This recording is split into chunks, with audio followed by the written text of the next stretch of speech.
Hello दोस्तों, आज हम पढ़ने वाले हैं बीपीएससी तैयारी 4.0 के लिए अपनी भारतीय राष्ट्रीय आंदोलन की अगली क्लास को। इसकी पिछली क्लास में हमने खिलाफत आंदोलन तक चीज़ों को कंप्लीट कर लिया था। अब हमारा जो नेक्स्ट मूवमेंट आता है वो आता है असहयोग आंदोलन, जो आपका 1920 से 1922 तक चलता है लगभग। ठीक, इस आंदोलन के स्टार्ट होने के पीछे जो कारण थे वो कुछ स्पेसिफिक घटनाएं, जैसे कि जलियांवाला बाग हत्याकांड जो 1919 में हुआ। ठीक है, मॉन्टेग्यू चैम्सफोर्ड सुधार 1919 में आया, रॉलेट एक्ट 1919 में आया जिसे काला कानून कहा गया। ठीक है, बिना अपील, बिना वकील, बिना दलील का कानून कहा गया। ठीक है, तो ये सब घटनाएं इस आंदोलन की का कारण मानी जाती हैं। ठीक है, गांधी जी को ऐसा लगा कि जब जलियांवाला बाग हत्याकांड हुआ तो उन्हें ऐसा लगा कि इन सब चीज़ें से मीन्स विनती करने से या छोटे मोटे ऐसे आंदोलन करने से अंग्रेज नहीं समझेंगे इस बात को कि भारतीय अब स्वतंत्रता चाहते हैं। तो उन्होंने निर्णय किया कि हम अब असहयोग आंदोलन करेंगे। असहयोग शब्द में ही इस आंदोलन का जो मतलब है वो छिपा हुआ है। असहयोग मीन्स होता है कि हम आपका सहयोग नहीं करेंगे, हम भारतीय हैं। ठीक है, यहाँ पर जो हम वर्ड है उसका मतलब भारतीय हैं। अब जो भारतीय हैं वो अंग्रेज़ों का सहयोग नहीं करेंगे। ठीक है, तो इस आंदोलन के पीछे जो कारण थे, लिखिए रीज़न। पहला हो गया आपका जलियांवाला बाग हत्याकांड। जलियांवाला बाग हत्याकांड ये इसका एक स्पेसिफिक रीजन हो जाएगा शुरू होने का। दूसरा हो जाएगा मॉन्टेग्यू चैम्सफोर्ड सुधार। ठीक है, ये आपका सेकेंड रीजन हो जाएगा। तीसरा आपका हो जाएगा रॉलेट एक्ट। रॉलेट एक्ट, ठीक है, ये आपका तीसरा कारण हो जाएगा। तो फिर इसके बाद क्या होता है, असहयोग आंदोलन आपका 1 अगस्त 1920 को स्टार्ट होता है। ये आपका स्टार्ट होगा 1 अगस्त 1920 को, इसका डेट है स्टार्ट होने का। और इसी डेट को, जिस दिन स्टार्ट होता है, बाल गंगाधर तिलक की मृत्यु हो जाती है।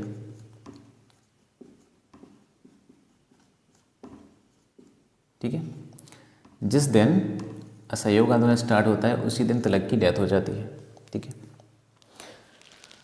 तो इन्हीं की स्मृति में, ठीक है, इसमें एक और पॉइंट हो जाएगा कि तिलक की स्मृति में मतलब याद में, ठीक है, तिलक की स्मृति में एक फंड की स्थापना की जाती है जिसका नाम होता है तिलक स्वराज फंड की स्थापना की जाती है। ठीक है, अब इस फंड का उद्देश्य क्या होता है? तिलक स्वराज फंड का उद्देश्य होता है, तिलक स्वराज फंड का जो उद्देश्य होता है, मोटिव मीन्स होता है उद्देश्य। इसका उद्देश्य होता है कि असहयोग आंदोलन को आर्थिक सहायता प्रदान करना। ठीक है, आर्थिक सहायता प्रदान करना कि जो मूवमेंट चल रहा है इसको फाइनेंशियली प्रॉब्लम्स ना आए, इसके लिए तिलक स्वराज फंड की स्थापना की जाती है। ठीक है, अब असहयोग आंदोलन से संबंधित एक अधिवेशन आता है आपका कांग्रेस का विजयवाड़ा अधिवेशन। ठीक है, कांग्रेस का विजयवाड़ा अधिवेशन। देखिए, ये आपका अधिवेशन होता है 1921 में। इसमें आपको लिखना है कि इस अधिवेशन के बाद, ठीक है, इस अधिवेशन के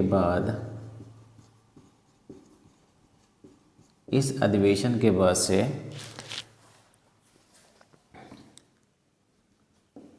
गांधी जी ने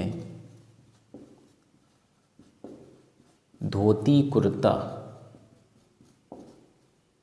पहनना बंद कर दिया और जीवन भर लंगोटी पहनकर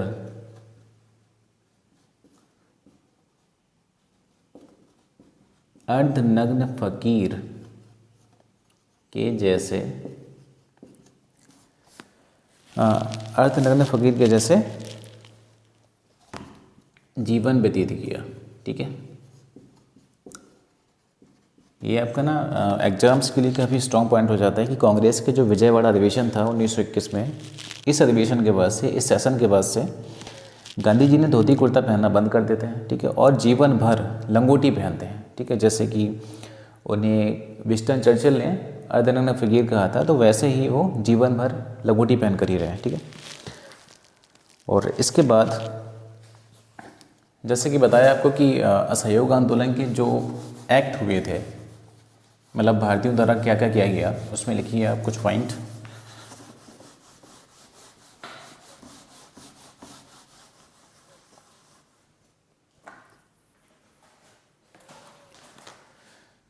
देखिए, सबसे पहला पॉइंट इसमें क्या होगा, असहयोग आंदोलन में क्या क्या किया गया भारतीयों द्वारा, उसको लिखेंगे।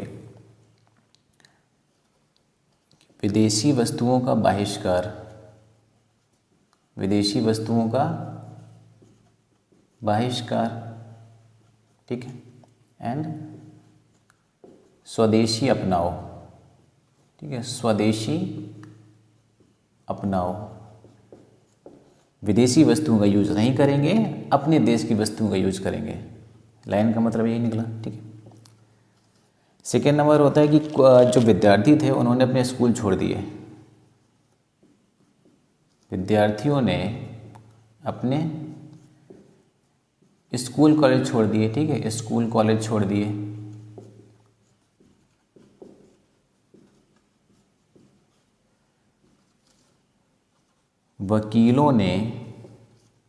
वकीलों ने अपनी वकालत छोड़ दी। देखिए, अब ये जो लास्ट पॉइंट है आपका थर्ड वाला, इसमें कुछ पॉइंट बन सकता है कि उस समय कौन कौन से प्रख्यात वकील थे जिन्होंने अपनी वकालत छोड़ी थी। तो उनके नाम कुछ प्रमुख हैं, लिख लीजिए। कुछ प्रख्यात वकील यानी कुछ प्रसिद्ध वकील जिन्होंने अपनी वकालत छोड़ी थी, जैसे कि मोतीलाल नेहरू,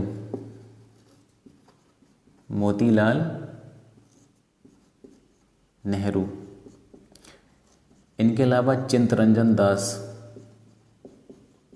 ठीक है, अगला नाम आता है आपका सी राजगोपालाचारी का, सी राजगोपालाचारी।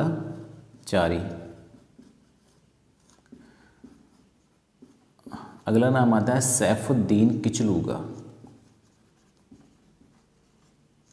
इन्होंने भी वकालत छोड़ दी थी। ठीक है, इसके बाद आपका वल्लभ भाई पटेल,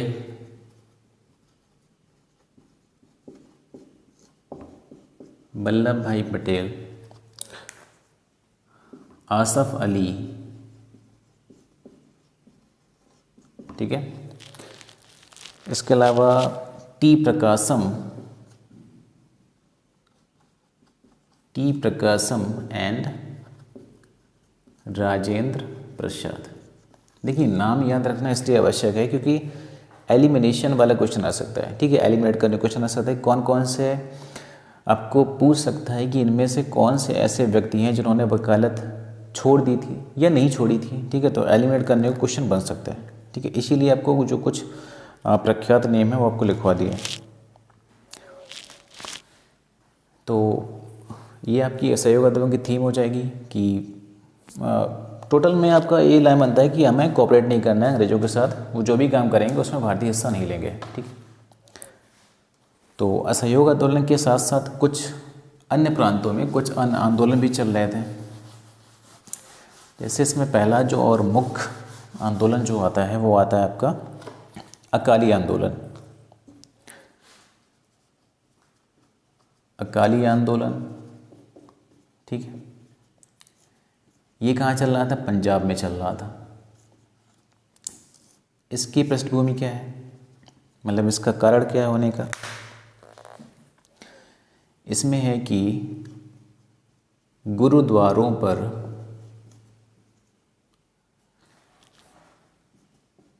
भ्रष्ट महंतों का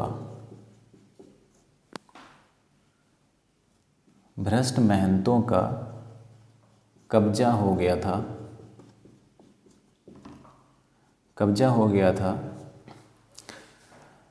तो गुरुद्वारों को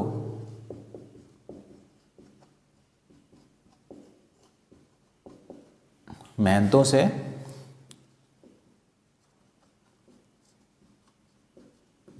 से कब्जा मुक्त कराने के लिए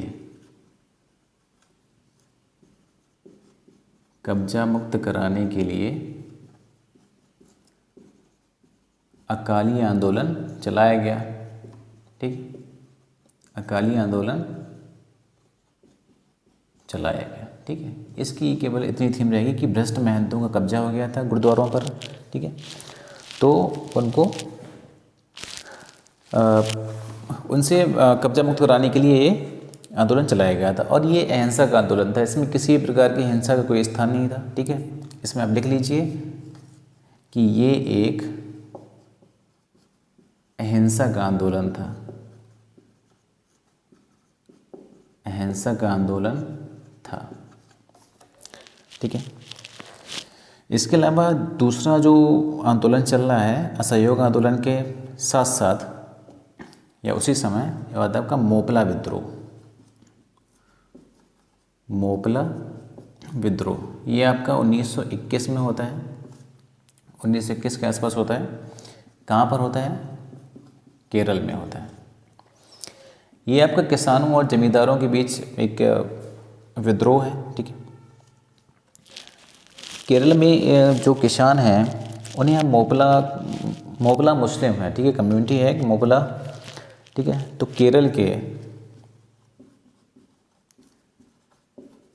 केरल के मुस्लिम किसानों द्वारा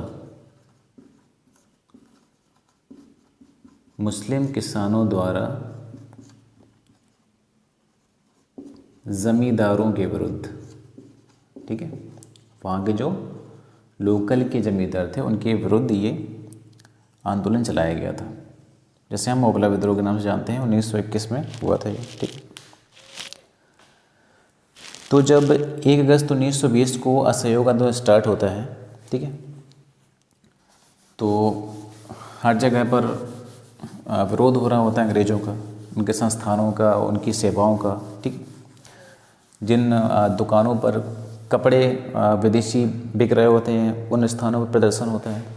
तो इन प्रदर्शन में कुछ जो प्रदर्शनकारी होते हैं वो अरेस्ट भी किए जाते हैं। ठीक है, तो इसमें क्या होता है कि 1 फरवरी 1922, ठीक है, 1 फरवरी 1922, ये आपको डेट याद रखनी है।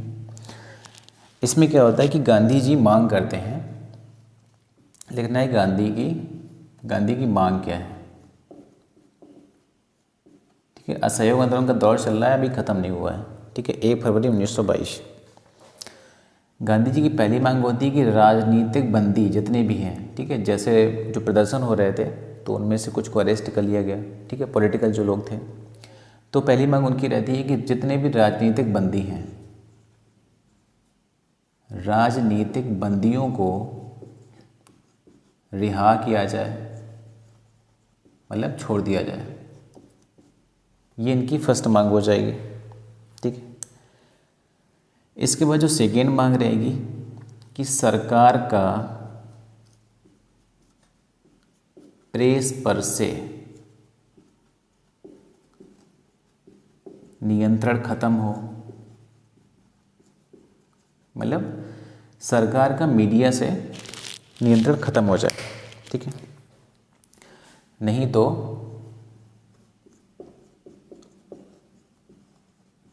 सविनय अवज्ञा आंदोलन स्टार्ट कर देंगे।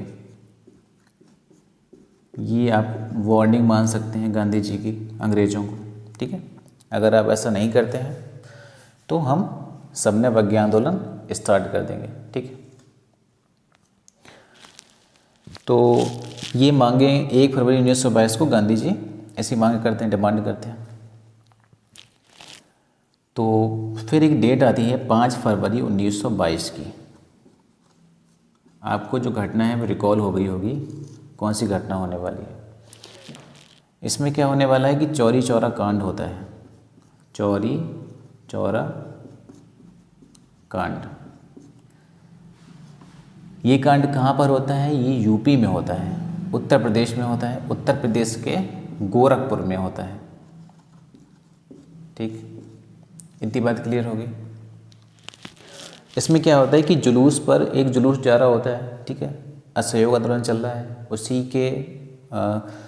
उसी के मतलब आंदोलन के उसमें जो विरोध हो रहे हैं, ठीक है, अंग्रेज़ों के, उसी में एक जो जुलूस होता है वो एक पुलिस थाने के आगे से निकल रहा होता है, ठीक है। वो किसी भी प्रकार का जुलूस हो सकता है।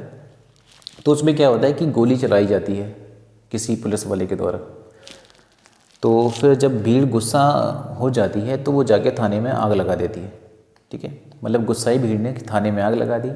उसमें क्या होता है कि एक थानेदार और 21 हवलदारों की डेथ हो जाती है उसी पुलिस चौकी में जिंदा जल जाते हैं, ठीक है। तो इसमें आपको लिखना है कि जुलूस की भीड़ ने, लिखिए, जुलूस की भीड़ पर गोली चलाए जाने से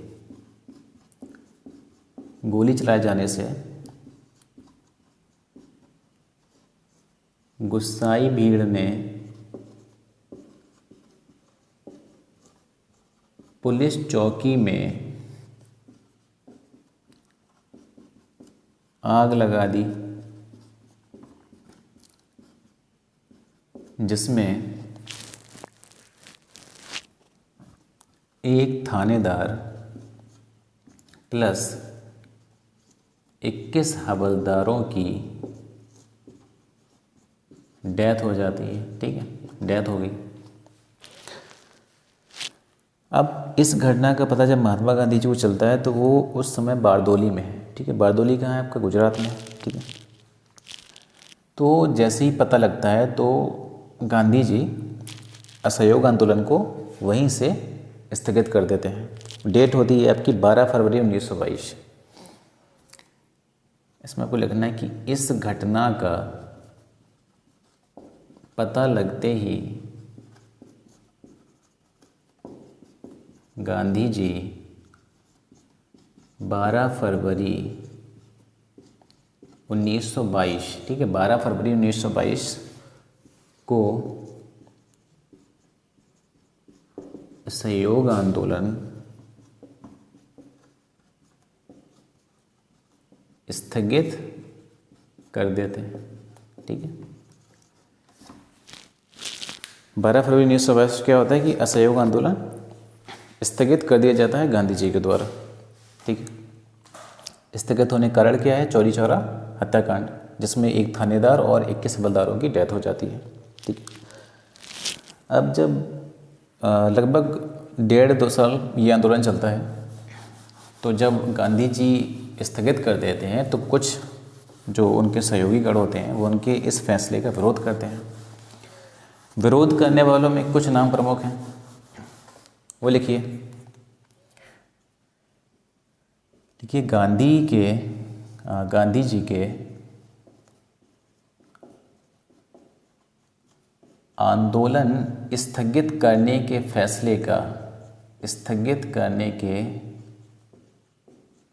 फैसले का कुछ नेताओं ने विरोध किया, ठीक है। देखिए उनमें कौन कौन से नाम प्रमुख हैं। जैसे कि मान लीजिए आप मोतीलाल नेहरू, ठीक है, मोतीलाल नेहरू, इन्होंने विरोध किया। इसके अलावा C.R. दास, C.R. दास का मतलब है चित्तरंजन दास, ठीक है। जवाहरलाल नेहरू, इसके अलावा सुभाष चंद्र बोस,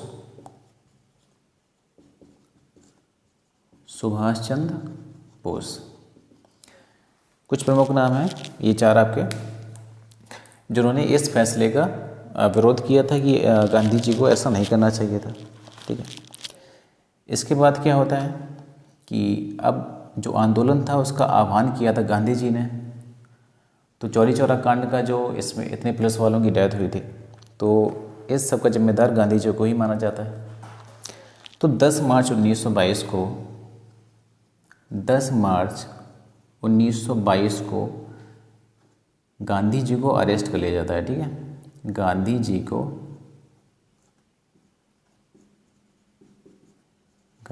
को अरेस्ट कर लिया जाता है। इसके बाद उन पर मुकदमा चलाया जाता है। तो जज ब्रूमफील्ड, ठीक है, नाम आपको याद रखना है, जज ब्रूमफील्ड ने गांधी जी को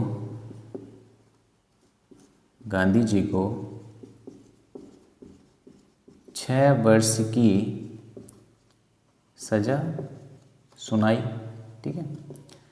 गांधी जी को 6 वर्ष की सज़ा होती है, लेकिन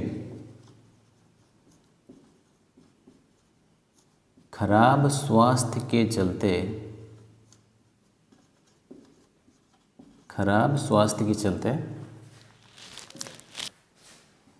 गांधी जी को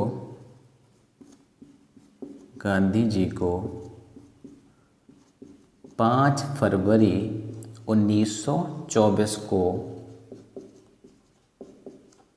छोड़ दिया जाता है या रिहा कर दिया जाता है, छोड़ दिया जाता है, ठीक है। 10 मार्च 1922 को अरेस्ट होते हैं गांधी जी और 5 फरवरी 1924 को उन्हें छोड़ दिया जाता है। तो असहयोग आंदोलन तो वैसे ही पहले ख़त्म हो चुका है, गांधी जी को जेल भी हो गई और 1924 में वो छूट भी जाते हैं। लेकिन असहयोग आंदोलन के बाद, ठीक है, समाप्त होने के बाद और गांधी जी की गिरफ्तार होने के बाद ये जो 2 साल का ड्यूरेशन रहता है, लगभग 1-1.5 साल का जो ड्यूरेशन होता है, उसमें जो अन्य नेता हैं वो काफ़ी हताश और निराश हो जाते हैं, क्योंकि उस समय भारत में केवल एक मेन लीडर था, वो थे गांधी जी। अब जब उनका किसी का मेन लीडर ही जेल में होगा तो जो संगठन होगा उसकी शक्ति में कमी आ जाएगी। तो बाकी जो नेता थे और जो माहौल था भारत का, उसमें निराशा छा जाती है, ठीक है। तो जब निराशा के बीच में एक नया आइडिया आता है, किनके दिमाग में आता है? मोतीलाल नेहरू एंड चित्तरंजन दास, ठीक है।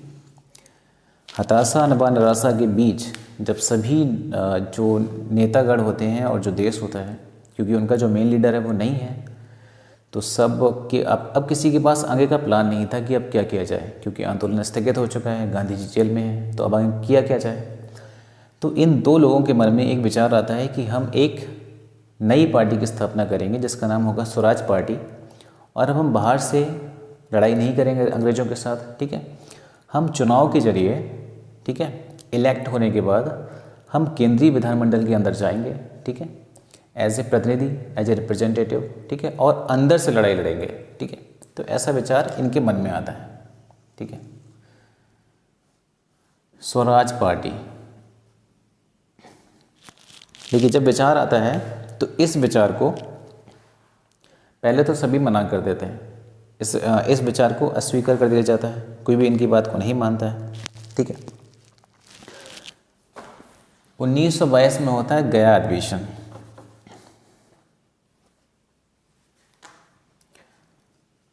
1922 में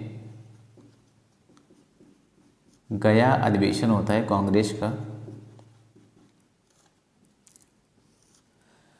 तो जो प्लान बनाया था मोतीलाल नेहरू और चित्तरंजन दास ने, उस प्लान को इस अधिवेशन में रखा जाता है सबके समक्ष, लेकिन उनका जो प्लान होता है उसको रिजेक्ट कर दिया जाता है, अस्वीकार कर दिया जाता है।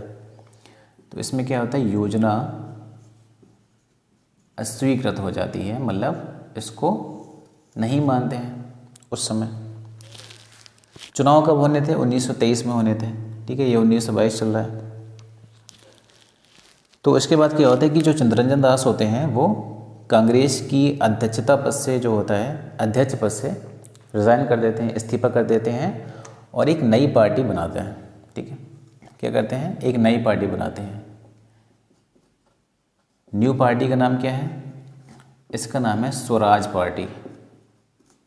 स्वराज पार्टी स्थापना होती है इसकी 1923 में। ठीक है, कौन करते हैं, चित्तरंजन दास और मोतीलाल नेहरू के द्वारा की जाती है। चित्तरंजन दास इस पार्टी क्या होते हैं,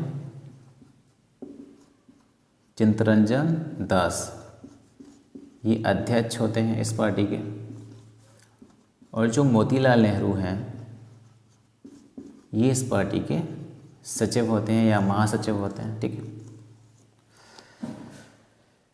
पार्टी का मोटिव क्या है कि 1923 में होने वाले जो चुनाव हैं उनमें अच्छा प्रदर्शन किया जाए और केंद्रीय विधानमंडल में अपनी जगह को पक्का कर लिया जाए। ठीक है, तो कुछ इस पार्टी के समर्थक लोग थे और कुछ विरोधी लोग थे इस पार्टी के, कि ये पार्टी नहीं होनी चाहिए, केवल एक दल होना चाहिए मेन दल भारत में, वो होनी चाहिए भारतीय राष्ट्रीय कांग्रेस। तो कुछ सदस्य जो विरोधी होते हैं उनके नाम लिख लीजिए आप।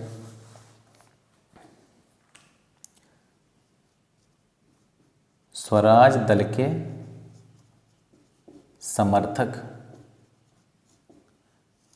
समर्थन में कौन कौन है, देखिए, विट्ठल भाई पटेल,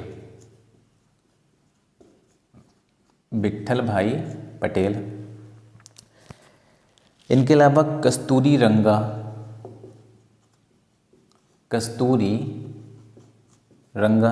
ठीक है, हकीम अजमल खान, और सबसे महत्वपूर्ण जो नाम आता है वो आता है मोहम्मद अली जिन्ना का। मोहम्मद अली जिन्ना, ठीक है, ये चार ऐसे मुख्य नाम हैं जिन्होंने स्वराज पार्टी का समर्थन किया था। उनकी जो प्लान था, उनकी जो योजना थी उसको सही माना कि ये जो कर रहे हैं वो सही कर रहे हैं, ऐसा ये जो योजना है वो काम कर सकती है। कुछ लोग थे जो विरोध कर रहे थे, तो स्वराज दल के विरोधी, इसमें कौन कौन से नाम आएंगे, पहला नाम आएगा सी राजगोपालाचारी का, सी राजगोपालाचारी, ठीक है, ये आपका पहला, ये विरोधी है इस पार्टी के। इसके अलावा आप दूसरा नाम मान लीजिए आयंगर का, ठीक है, तीसरा नाम हो जाएगा M.A. अंसारी, एंड चौथा नाम हो जाएगा राजेंद्र प्रसाद का। ये आपका मुख्य नाम हो जाएगा। ठीक है, ये आपका मुख्य नाम हो जाएगा। इनको आपको बहुत अच्छे से याद करके रखना है। एक जिन्ना का नाम याद करके रखना है, दूसरा राजेंद्र प्रसाद का, या तो आपको सभी करने हैं। ठीक है, एलिमिनेशन में कुछ भी आ सकता है। ठीक है, बिहार वालों का भरोसा नहीं है कुछ भी। इसके अलावा 1923 में दिल्ली में कांग्रेस का एक विशेष अधिवेशन होता है। 1923 की बात हो रही है। तो 1923 में दिल्ली में कांग्रेस का विशेष अधिवेशन, ठीक है, विशेष अधिवेशन हो रहा है, मतलब रेगुलर नहीं है। जो रेगुलर अधिवेशन होता है वो दिसंबर में होता था। ठीक है, विशेष अधिवेशन होता है जब कोई इम्पोर्टेंट ऐसा कोई काम करना होता है, तभी विशेष अधिवेशन बुलाया जाता है। ठीक है, तो इसमें अध्यक्ष कौन है, आपको याद रखने हैं, अध्यक्ष इसमें हो जाएंगे मौलाना अबुल कलाम आज़ाद। ये सबसे कम उम्र के कांग्रेस अध्यक्ष थे। ये आपको याद रखना है कि सबसे कम उम्र में बनने वाले कांग्रेस अध्यक्ष कौन है, मौलाना अबुल कलाम आज़ाद। अच्छा, अधिवेशन में क्या होता है कि स्वराज पार्टी को मान्यता दे दी जाती है। इसमें क्या होता है, जो स्वराज दल है या स्वराज पार्टी है, स्वराज दल को मान्यता दे दी जाती है। ठीक है, तो इससे क्या होता है, कांग्रेस का विभाजन होने से बच जाता है, क्योंकि अगर मान्यता नहीं देते तो कुछ कांग्रेस के नेता इसमें शामिल हो जाते तो कांग्रेस का विभाजन हो जाता, जैसे एक बार पहले हो चुका था गर्म दल और नरम दल के रूप में। तो कांग्रेस ने मान्यता देकर खुद को विभाजन होने से फिर से बचा लिया। ठीक है, तो फिर 1923 में चुनाव होते हैं। ठीक है, अब कांग्रेस ने मान लिया है, कांग्रेस में विलय हो गया इस पार्टी का। ठीक है, तो अब केवल लास्ट इनका जो प्लान का जो अंतिम चरण होता है वो बचा हुआ है कि चुनाव होने वाले हैं 1923 में। 1923 चुनाव, इसमें क्या आता है कि स्वराज पार्टी, जो स्वराज पार्टी होती है, अच्छा प्रदर्शन करती है, अच्छा प्रदर्शन करती है। ठीक है,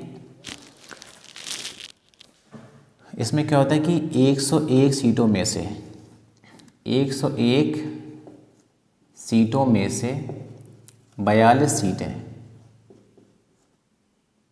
स्वराजियों को मिलती हैं। स्वराजियों को मिलती है मतलब स्वराज पार्टी को मिलती हैं। 101 में से 42 मिलती हैं। ठीक है, इसके बाद 1923-24 में नगर पालिका व स्थानीय चुनाव होते हैं। नगर पालिका व स्थानीय निकायों में चुनाव होते हैं। ठीक है, मेयर पद के लिए। ठीक है, उसी के वगैरह कुछ। तो इसमें कांग्रेस का प्रदर्शन अच्छा रहता है। ठीक है, तो इसमें लिखिए आप कांग्रेस का अच्छा प्रदर्शन रहता है।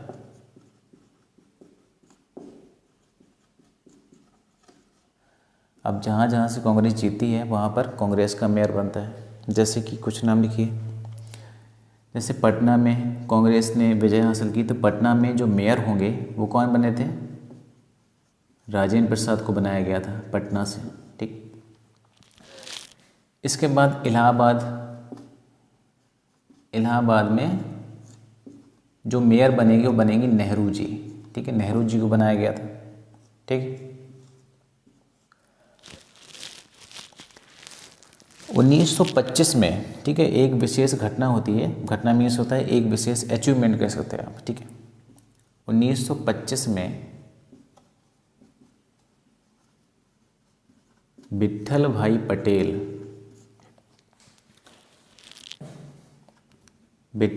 पटेल को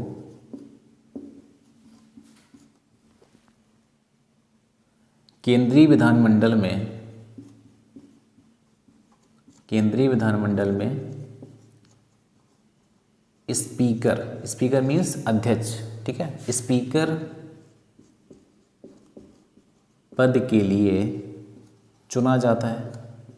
ठीक है, स्पीकर पद के लिए चुना जाता है किसको, विट्ठल भाई पटेल को 1925 में। ठीक है,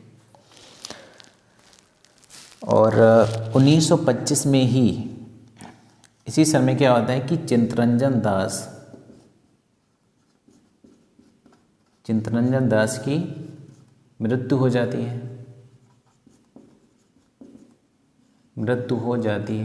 ठीक है, आपको याद रखना है कि 1925 में चित्तरंजन दास की मृत्यु हो जाती है। और इनके बारे में एक खास बात और है कि जो चित्तरंजन दास है वो सुभाष चंद्र बोस के गुरु हैं। सुभाष चंद्र बोस के राजनीतिक गुरु कह सकते हैं आप, राजनीतिक गुरु। जैसे गांधी जी के गोपाल कृष्ण गोखले हैं, ठीक है, ऐसे ही सुभाष चंद्र बोस के राजनीतिक गुरु कौन है? चित्तरंजन दास है। तो ये चीज़ आपको समझ में आ गई होगी, ठीक है। तो आज की क्लास में इतना ही रखते हैं, ठीक है। कल हम इसके आगे स्टार्ट करेंगे चीज़ों को। वीडियो आपको अच्छा लग रहा है तो शेयर करते रहिए और बने रहिए चैनल पर। आपको कंटेंट इसी प्रकार प्रोवाइड किया जाता रहेगा।